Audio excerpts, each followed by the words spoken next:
Whoops. Left the banner up there, didn't I? Bear with me here.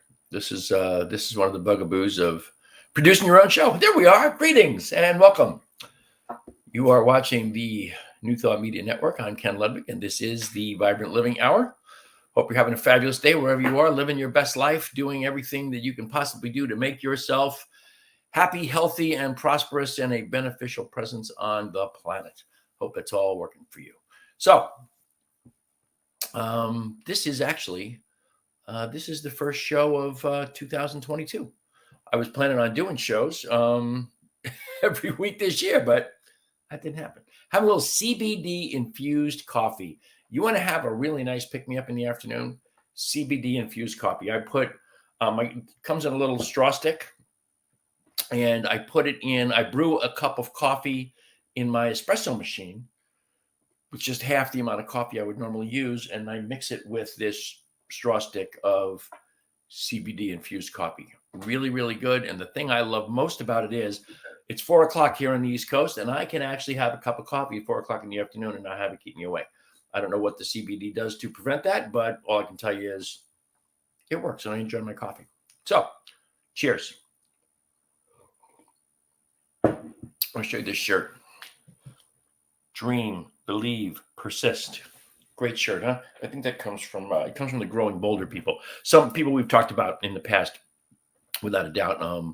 We've discussed the book, the community. Anyway, growingbolder.com. Go look it up. Really very cool, and they have some great shirts. These one of my sisters-in-law sends these to me, which is very cool. I think this was a birthday present, which is nice to get a birthday present. My birthday is 5 days before Christmas, so getting birthday presents is a big deal since most people combine them with Christmas presents or forget altogether because it's Christmas. So there you have it. So we have, let's see, beginning of the month, beginning of the year, my beloved Lisa and I watched a movie called Tick, Tick, Boom. Just a fabulous movie. I can't say enough nice things about it. It was really engrossing. It was well acted. It was just really good. If you get a chance, watch it. I believe it's Netflix. Might be Prime, but I think it's Netflix. And there was a song in there, and the song was called "Louder Than Words." And it's a longer song than this, but these are the lines. This is the lines that caught my attention. Cages or wings? Which do you prefer? Ask the birds. Fear or love, baby? Don't say the answer. Actions speak louder than words. I'm going to read that again because I just think it's really cool. Cages or wings? Which do you prefer? Ask the birds. Fear or love, baby? Don't say the answer. Actions speak louder than words. Now, the interesting thing to me is, I just love that. And it's actions speak louder than words. Actions are always a matter of the things that we choose, the choices we make. Create our actions, right? Decide what our actions are going to be. And so the first show I would have done at the beginning of the year, first Thursday of January 2022 was January 6th. And so I watched that movie prior to that, I believe, because that's when I had these notes down here to do a show on January 6th that, of course, as I said, didn't happen. And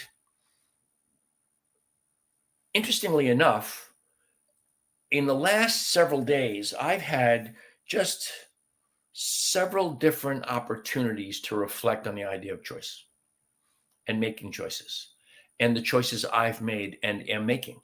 And it really is interesting to me that we have to look at everything from the perspective of choice. Everything is a choice.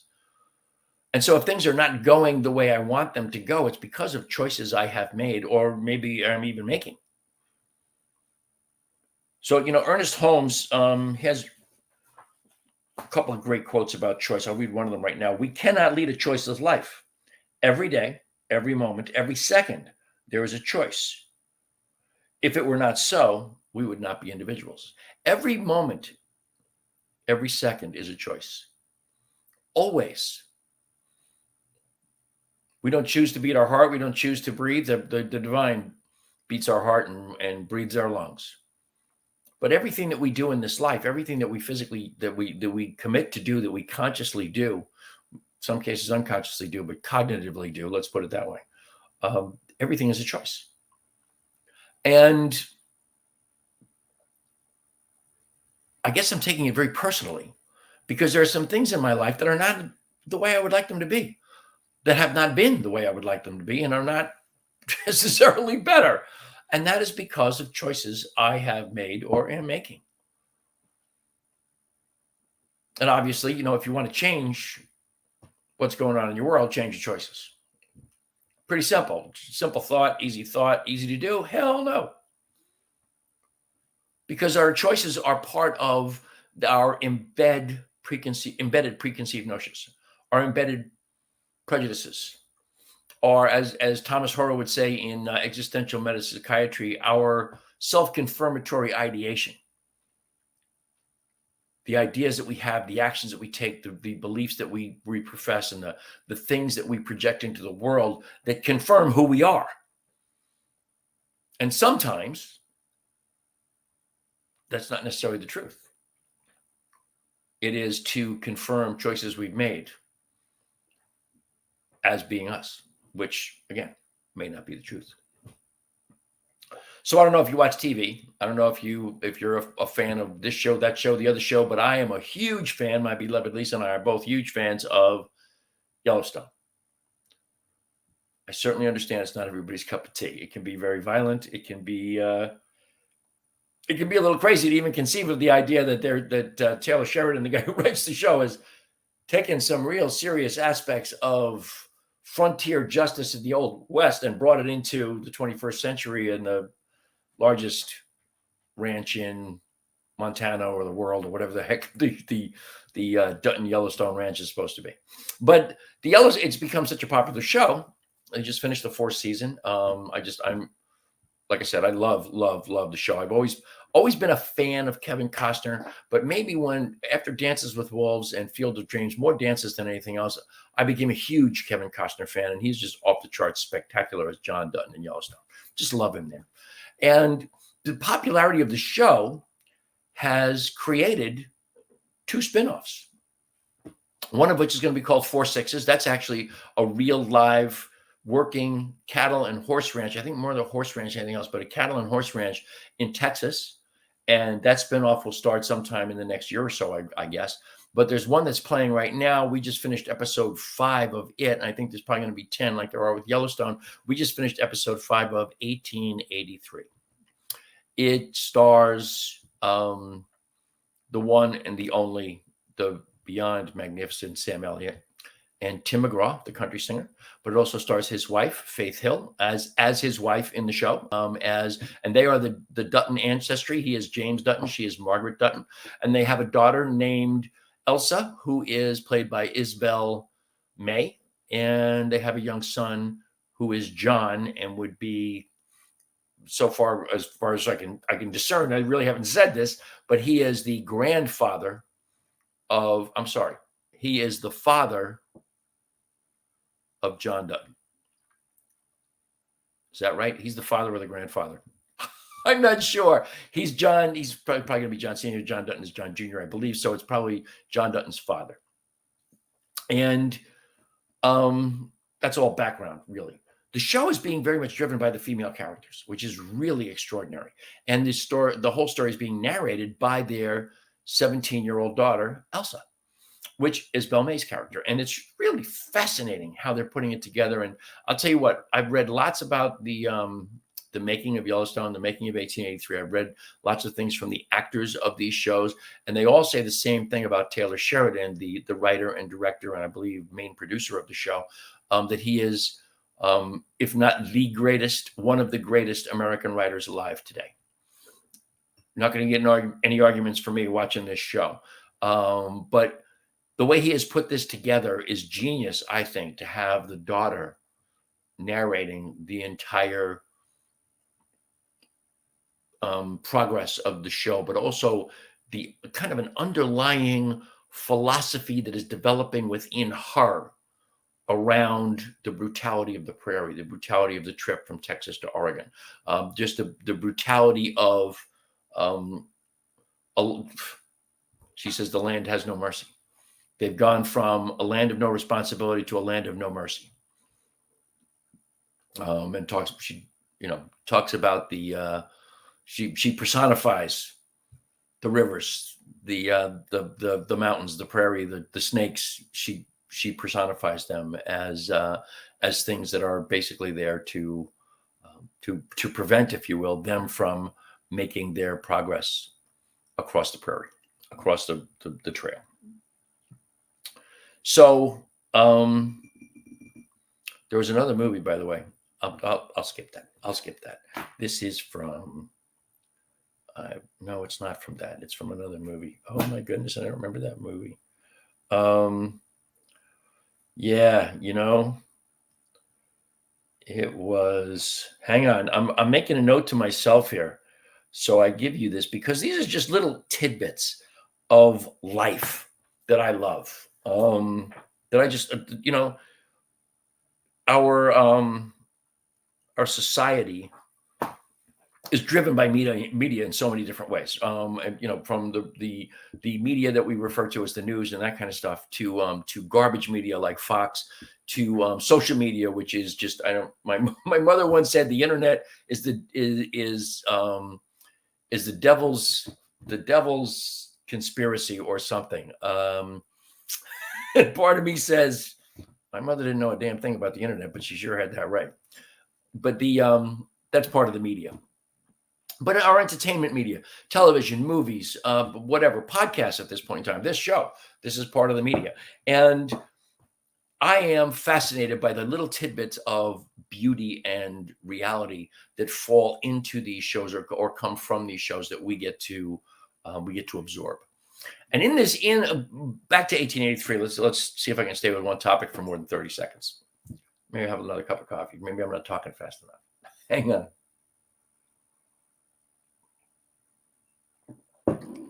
Stuff is good.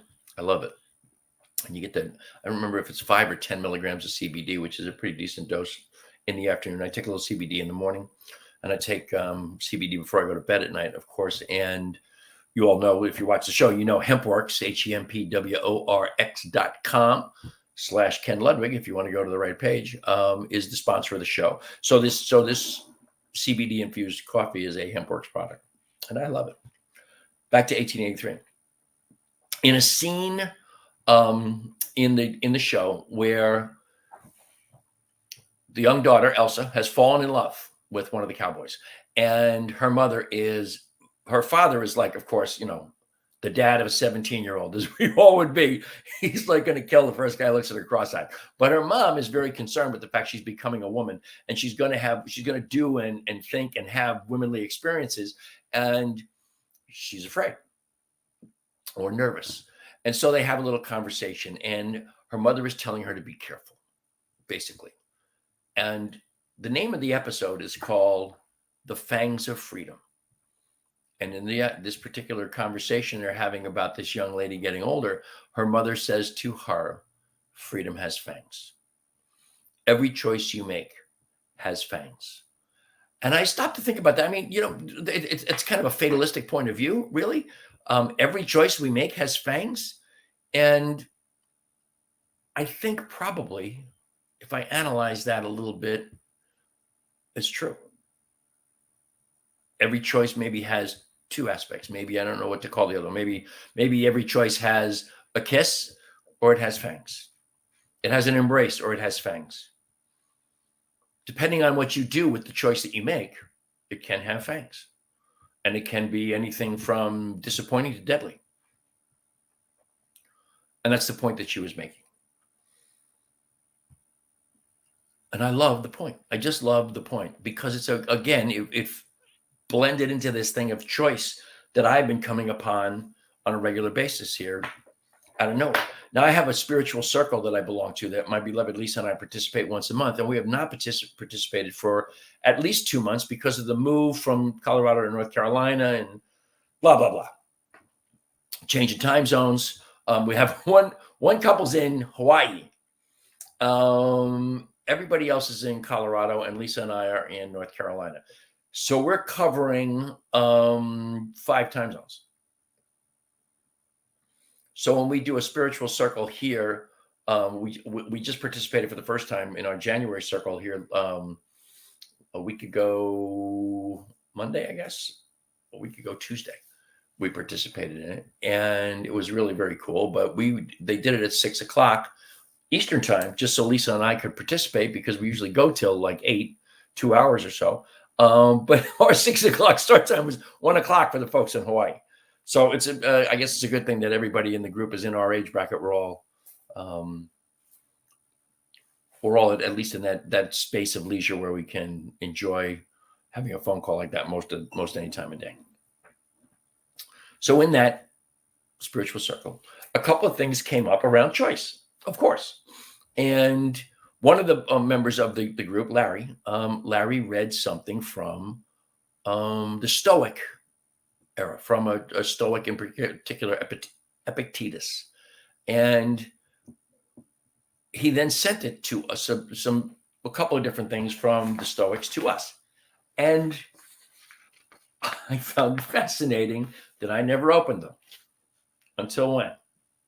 Today. And I opened them today. Why? Well, because of course they're about choice. And I wanted to, this is very, very, very, very deep. If you're listening out there, if you catch this in the replay, pay attention to this. I'll read it twice because it really is, it's very, very deep. This is from, I think, something called Epictetus's Discourses. For if a person shifts their caution to their own reasoned choices and his acts of those choices, they will at the same time gain the will to avoid. But if they shift their caution away from their own reasoned choices to things not under their control, seeking to avoid what is controlled by others, they will then be agitated, fearful, and unstable. That is just, it's about as big as it can possibly be. We suffer because we judge, and the things that we judge are what make us miserable. And the things that we judge are 99 times out of 100 things that are well beyond our control or our ability to control. I can see that there are people watching. If you are watching, please make a comment. If you're watching on the StreamYard space, I don't know that that's even a thing, but if you're, make a comment, say hi, do something. So I'm going to read this again. From Epictetus's Discourses. For if a person shifts their caution to their own reasoned choices and the acts of those choices, they will at the same time gain the will to avoid. But if they shift their caution away from their own reasoned choices to things not under their control, seeking to avoid what is controlled by others, they will then be agitated, fearful, and unstable.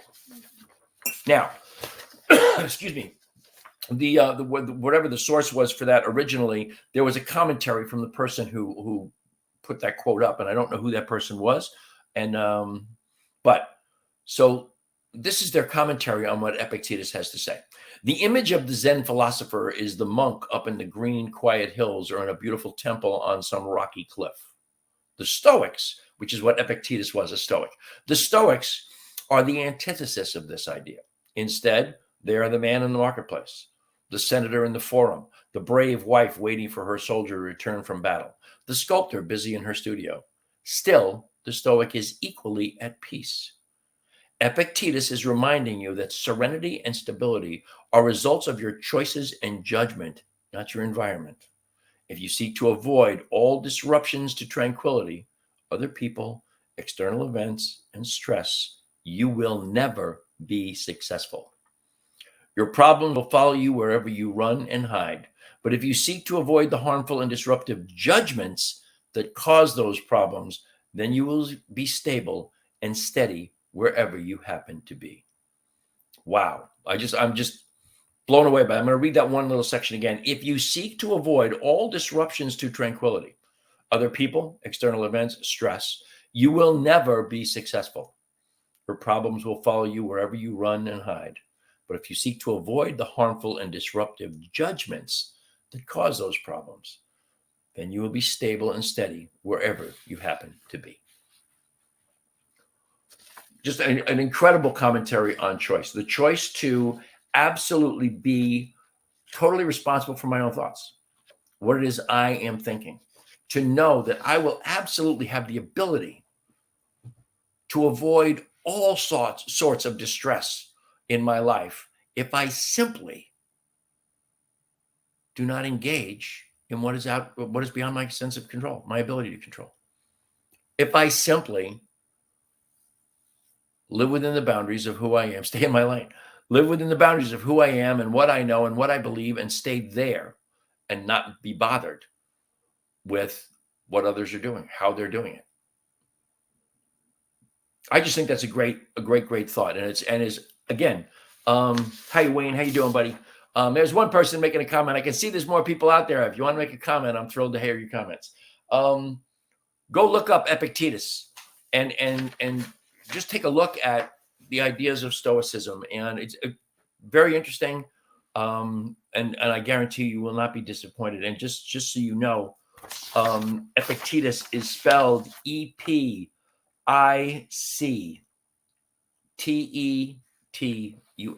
and it's pronounced Epictetus.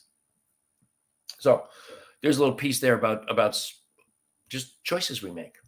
We are in charge. We totally are in charge. Now, people say to me all the time in the grocery store or different places, especially at Checkers, at the checkout counter when I'm checking out, and people say, the checkout person doesn't even look up to you when they go, "How are you today?"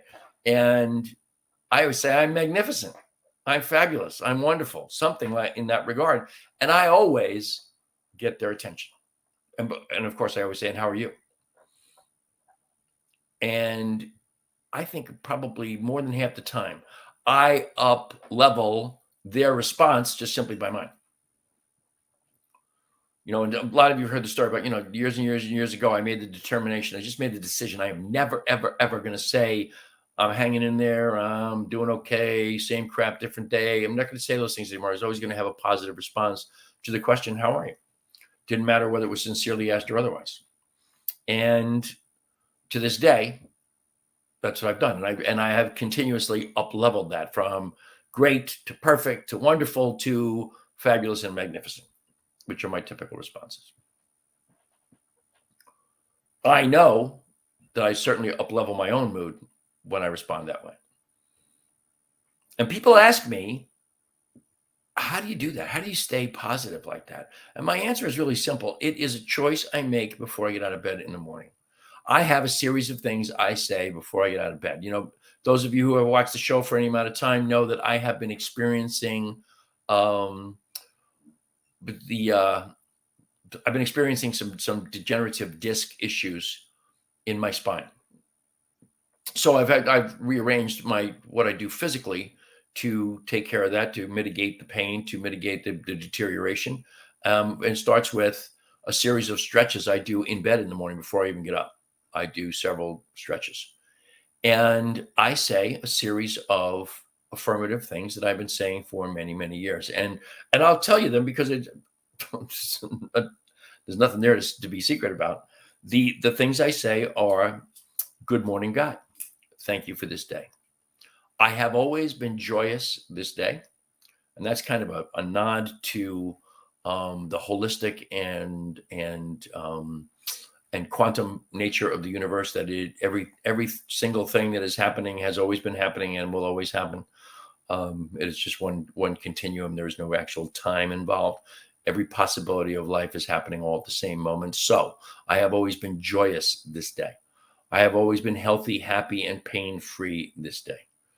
In every situation and circumstance that I encounter today, I present the very best version of me that I have available in that moment. That's an affirmation that I created years ago for myself. I am ready, willing, and able to accept more good than I have ever experienced, imagined, manifested, or expressed. That's a paraphrase of something I borrowed from Dr. Michael Beckwith. And lastly, from Charles Fillmore, "I fairly sizzle with zeal and enthusiasm and go forth with a powerful faith to do the things that ought to be done by me today." That's my morning practice before I get out of bed. That's before I go and do my meditation and prayer work. That is just before my feet hit the floor, is how I refer to it. That's what I do. And that is really setting the stage for myself for the day to be positive, to make the positive choices. Now, do I make all positive choices? Well, obviously not, because I'm human, because I'm an individual. As Holmes said, if every moment was not a choice, we would not be individuals. I got to, sorry, Wayne, I can't see your comments because I didn't have my glasses on. But the choice to be of a mind that I am going to lean into life from my perspective, from my viewpoint, and not from the viewpoint of others, not from the experiences of others or what they project onto me. I'm going to experience life from me, from my center. That gives me the ability to avoid those other things, to avoid those judgments. I've also added another piece in. I just added this, and it's something that came to me like 3 or 4 times before I finally got it. When I'm now in that position where I'm looking at someone who I really feel like I'm about to judge or who I've already judged, I stop myself and say, I'm glad they're having a good time anyway. Kind of releases me from that.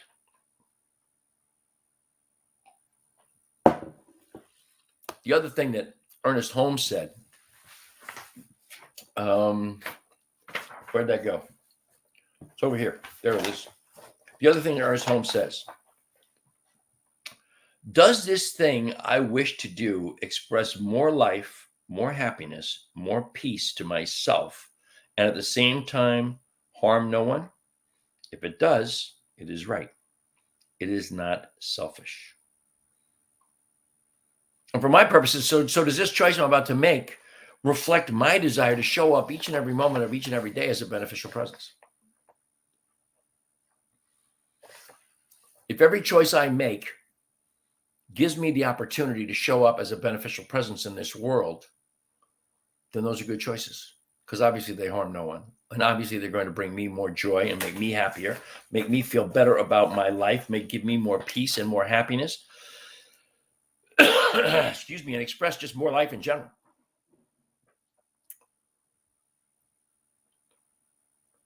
I think that's a mindset that sets the stage for making good choices, for making positive choices, for avoiding the negative choices, for avoiding the things that are not life affirming, that do not benefit me, which we all do. I mean, every time you get angry, your health suffers. Every time you judge someone, you're really saying more about yourself than you are about them. Every time you let anything bother you, and I got to look this back up again, but remember the old expression that I love, absolutely love, is I am precisely as big as the things I love and precisely as small as the things I allow to annoy me. There's a great way to set yourself up to make good choices, to make positive choices. I am precisely as small as the things I allow to annoy me.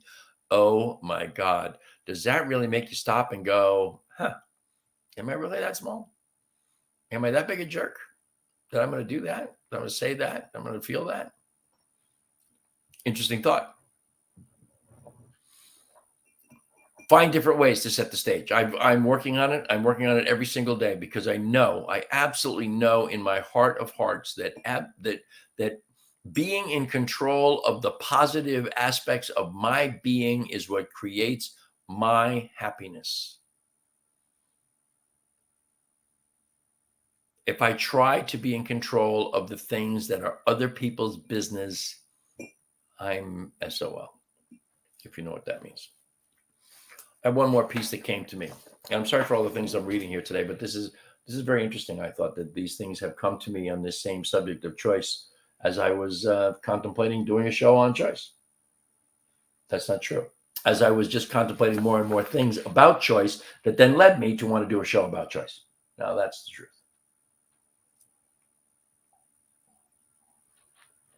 CBD infused coffee. Hit me up. I'll be glad to hook you up to this stuff. It's the best. Okay, so again, I'm sorry I didn't do a very good job of printing this stuff out. So bear with me here as I read this. This is just a story, and it's really good. I was waiting in line for a ride at the airport When a cab pulled up, the first thing I noticed was that the taxi was polished to a bright shine. Smartly dressed in a white shirt, black tie, and freshly pressed black slacks, the cab driver jumped out and rounded the car to open the back passenger door for me. He handed me a laminated card and said, "I'm Wasu, your driver. While I'm loading your bags in the trunk, I'd like you to read my mission statement." Taken aback, I read the card. It said, "Wasu's mission statement: to get my customers to their destination in the quickest, safest, and cheapest way possible in a friendly environment." This blew me away, especially when I noticed that the inside of the cab matched the outside, spotlessly clean. As he slid behind the wheel, Wasu said, "Would you like a cup of coffee? I have a thermos of regular and one of decaf." I said jokingly, "No, I prefer a soft drink." Wasu smiled and said, "No problem. I have a cooler up front with regular and Diet Coke, Iasi, water, and orange juice." Almost stuttering, I said, "I'll take an Iasi, since I've never had one before." Or it might be a lassi. I'm not sure if it's supposed to be a capital I or a lowercase L. Let's say lassi. "I'll take a lassi since I've never had one before." Handing me my drink, Wasu said, "If you'd like something to read, I have Good Housekeeping magazine, Reader's Digest, the Bible, and a travel and leisure magazine." As they were pulling away, Wasu handed me another laminated card. As we were pulling away, Wasu handed me another laminated card. "These are the stations I get and the music they play if you'd like to listen to the radio." And as if that weren't enough, Wasu told me that he had the heater on and asked if the temperature was comfortable for me. Then he advised me of the best route to my destination for that time of day. He also let me know that he'd be happy to chat and tell me about some of the sites, or if I prefer, to leave me with my own thoughts. "Tell me, Wasu," I was amazed and asked him, "have you always served customers like this?" Wasu smiled into the rearview mirror. "No, not always. In fact, it's only been in the last 2 years. My first 5 years driving, I spent most of my time complaining like all the rest of the cabbies do. Then I heard about the power of choice one day. Power of choice is that you can be a duck or an eagle. If you get up in the morning expecting to have a bad day, you'll rarely disappoint yourself. Stop complaining. Don't be a duck. Be an eagle. Ducks quack and complain. Eagles soar above the crowd." "That hit me right," said Wasu. He continued and said, "It is about me. I was always quacking and complaining, so I decided to change my attitude and become an eagle. I looked around at the other cabs and their drivers. The cabs were dirty, the drivers weren't friendly, and the customers weren't happy. So I decided to make some changes. I put in a few at a time. When my customers responded well, I did more." "I take it that has paid off for you," I said. "It sure has," Wasu replied. "My first year as an eagle, I doubled my income from the previous year. This year, I'll probably quadruple it. My customers call me for appointments on my cell phone and leave a message on it." Wasu made a different choice. He decided to stop quacking like ducks and start soaring like eagles. So he has an eagle life ahead. That story got posted by a friend of mine on Facebook today. And I said, just one of those stories. I mean, one of those things. It's part and parcel of of the message I was looking to project today, to put forth to you. Good choices always provide positive results, given that your choices are followed by action. Because you can still come up to that thing that Margaret Dutton said in 1883, choices have fangs. Good choices don't have fangs if they are followed by good action, as Wasu did. He made a choice to live life differently, and then he proceeded to do it. He walked his talk. In New Thought, we refer to it as treat and move your feet. Treat being prayer or intention or affirmation. And then move your feet. Move in the direction of what you have affirmed. Move in the direction of what you have claimed. Who you have claimed to be. Move in that direction. And you will always have positive results. Now, will you have positive results in the blink of an eye? Perhaps not. Perhaps yes. But you will, at one point or another, receive those positive results. I think sometimes the universe gives us the opportunity to continue to affirm who we are, to intend to do the good, and give us time to practice that before we get the fruition of our intentions. Sometimes I just feel that's the way it works. So, that's pretty much what I got for you today. I'm going to have to change the name of the show to the Vibrant Living 45 minutes or the Vibrant Living 3/4 of an hour. But one of the things I decided here for this year, and actually I started in December, was I'm just not going to get hung up on the amount of time here. It's called the Vibrant Living Hour. I hope when I'm done talking, if it's not an hour, you just close your eyes and meditate for 15 minutes or 10 minutes or however long I cut you short. But I did want to tell you a couple other things. And again, this is about movies, which is interesting. There's a great movie starring Ben Affleck. And I'm just, Ben Affleck is just, he's an anomaly to me. Sometimes he's great. Sometimes he's like, what is he doing? But he's in a movie called The Tender Bar. Great, great flick. You will enjoy it. Get out the tissues. It's a really good movie. The next movie is called The Magic of Belle Isle, Belle. The Magic of Belle Isle stars Morgan Freeman, and I forgot her name. Oh my goodness. Anyway, a well-known actress whose name I just completely have forgotten. But there's a young lady who interacts with Morgan Freeman in this movie. Morgan Freeman is a down-on-his-luck author in a wheelchair. And he befriends this young lady and he kind of mentors her to be a writer. And he tells her over and over again, never stop looking for what isn't there. Never stop looking for what isn't there. Just think about that. That's visioning. That's envisioning. It is creative visualization, as Shakti Gawain said many years ago. Never stop looking for what isn't there. We create the life by virtue of we create our lives by virtue of our thoughts. What we think about and what we believe is what we experience. It is all totally 100% an inside job. And every one of us has the ability to create something bigger, more, better, greater than what we have been experiencing up until now. Everyone. And I don't care what your circumstances are. I mean, I get that not everybody has the same opportunity in their lives in the moment. But there are example after example after example of people who had, for all intents and purposes, zero opportunity and created something a little better, a little better, a little better, a little better until they're living a life that the vast majority would envy. All about what I think about and believe is what I create. Never stop looking for what isn't there. Excuse me. I love that. I just simply love it, as I said, and I'll keep saying. Today, I want you to know we are the New Thought Media Network, and we are a complete and totally nonprofit organization that thrive on your donations. ntmedia.org. Click on the donate button up at the top.